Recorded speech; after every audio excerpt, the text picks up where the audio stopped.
I'm Augustus. I am traveling to the United States to listen to Americans I meet and to tell them about my candidacy for President of the United States in 2028. I'm here in Lansing, Michigan. I'm standing at a Capitol that was built in the Victorian Renaissance style, a structure defined by its towering white dome and the hand-painted muses that gaze down from the rotunda, representing the progress of art, agriculture, and liberty. That Great Lakes state soul is exactly what I intend to carry with me to D.C., a reminder of a place that knows how to build, how to reinvent itself, and how to stand strong as the arsenal of democracy. From the industrial pulse of Detroit to the quiet majesty of the UP, Michigan knows that real leadership isn't about winning an argument, it's about honoring the social contract we have with one another. This is the 35th capital of my 50 plus 1 capitals tour. My plan seems obvious and necessary to me, but for other presidential candidates, it could be considered unnecessary and maybe even a waste of time. The plan is to visit every capital in this country over the course of about 60 days, not to give motivational speeches, but to listen. I'm here to hear about the struggles of the workers in the auto plants, the rising costs of childcare that make it harder for younger families to get ahead, and the innovators from Grand Rapids to Ann Arbor who are tired of playing a rigged game where the rules are written by and for the biggest donors. Michigan is the Wolverine state. It's a title that carries a legacy of tenacity, born from a people who aren't afraid of a hard day's work or a long winter.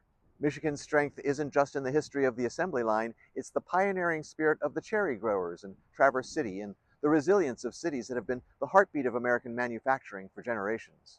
It's the community that looks out for one another when the snow piles high, standing firm together until the spring thaw. There is a growing gap between the politics of the moment and the people living the long haul. We're being led by a class of people who invest all their energy into winning the next 24-hour news cycle, while the families of the Great Lakes are investing their lives into the next generation. They treat your concerns like a seasonal interest to be harvested every few years, but you deserve a champion who knows that Michigan isn't a campaign stop, it's a cornerstone. They offer distraction, you offer the backbone. I'm standing here at the Michigan State Capitol. Its cast iron dome, painted to look like stone, serves as a beacon in the heart of the mitten. It's a symbol of authority, but the real power of this state isn't in the ornate chandeliers or the glass floor of the rotunda, it's in the resolve, the belief that si queris peninsulum amanam circumspice. If you seek a pleasant peninsula, look about you. It's a call to protect the beauty and the people of this land.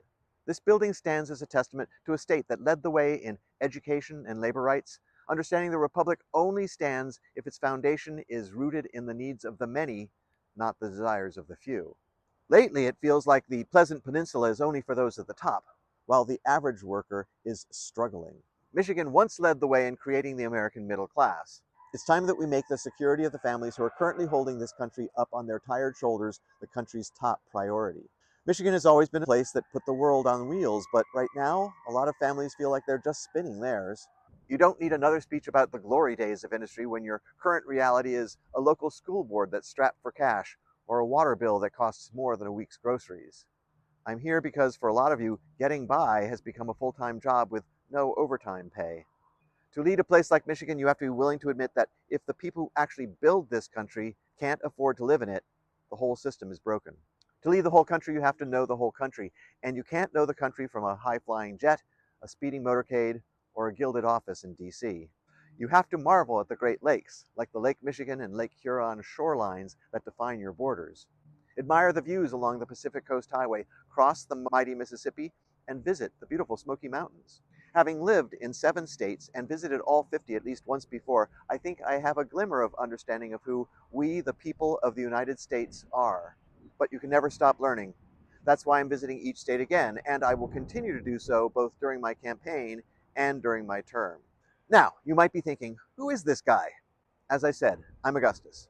I was born in New York State 65 years ago. Like you, I've spent much of my life working. I've seen presidents come and go and industries rise and fall. And I've watched as the people who keep this nation functioning, the drivers on I-75, the crews maintaining our infrastructure, and the nurses at your local hospital are treated like sheep or cattle, not human beings. You may ask yourself, is he qualified? The Constitution says I am. You need to decide for yourself what qualified means to you. To me, for instance, being qualified means working as hard as I can to help the most people possible. Think about the people who meet in this capital or in Washington, D.C. How many of them are qualified in your eyes? How many of them are working to make your housing affordable or your prescription drugs manageable? It seems to me that many representatives have forgotten the primary requirement of their jobs, remembering who they represent. They shouldn't represent the lobbyists, they shouldn't represent their party, and they definitely should not represent the ultra-rich. Your representatives and the President of the United States should represent you, period. I stand for the people, not for corporations that treat employees like disposable parts, not for the rich and ultra-rich who treat the law as a suggestion, and not for the special interests who think that their way is the only way. I believe in a land of freedom and opportunity, not a land where out-of-state interests squeeze the life out of the towns you've called home for generations. Why consider an unaffiliated, unconventional candidate like me? Maybe because you're exhausted. You're sick of having to choose between generic candidate A and generic candidate B, neither of whom has had to decide between a medical bill and a grocery run. While a vote for a candidate who isn't a member of one of the two major parties can be scary, isn't it scarier to have to choose between bad and worse? Choose to vote for someone who will actually work to make your lives better. Vote from compassion, not fear. I'm headed to Indianapolis, Indiana next. I have 15 capitals and many miles yet to go. If you see me in your state later this year, don't just take a picture. Come over and say hello. Tell me what's keeping you up at night. Tell me what you want for your children. I'm Augustus, and I'm here to listen. I'll see you in a state where you live.